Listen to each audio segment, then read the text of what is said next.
Let's hear the question from this very low-rated anchor at CB. Thank you, President Trump. Do you plan to ask President Bukele to help return the man who your administration says was mistakenly deported?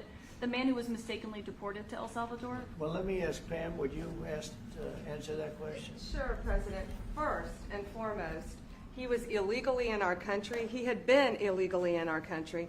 And in 2019, two courts, an immigration court and an appellate immigration court, ruled that he was a member of MS-13 and he was illegally in our country.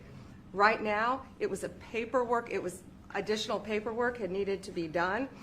That's up to El Salvador if they want to return him. That's not up to us. The Supreme Court ruled, President, that if, as El Salvador wants to return him, this is international matters, foreign affairs, if they wanted to return him, we would facilitate it, meaning provide a plane.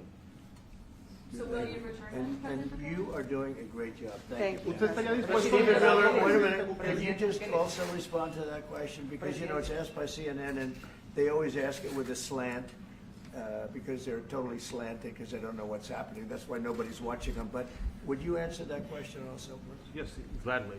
So, as Pam mentioned, there's an illegal alien from El Salvador. So, with respect to you, he's a citizen of El Salvador.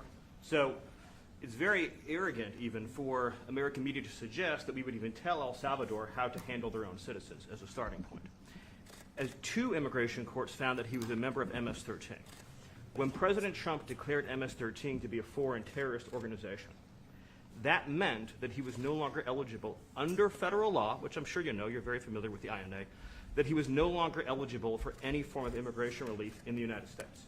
So he had a deportation order that was valid, which meant that under our law, he's not even allowed to be present in the United States and had to be returned because of the foreign terrorist designation. This issue was then, by a district court judge, completely inverted, and a district court judge tried to tell the administration that they had to kidnap a citizen of El Salvador and fly him back here. That issue was raised to the Supreme Court, and the Supreme Court said the district court order was unlawful and its main components were reversed 9-0 unanimously, stating clearly that neither Secretary of State nor the President could be compelled by anybody to forcibly retrieve a citizen of El Salvador from El Salvador, who again is a member of MS-13, which, as I'm sure you understand, rapes little girls, murders women, murders children, is engaged in the most barbaric activities in the world, and I can promise you if he was your neighbor, you would move right away.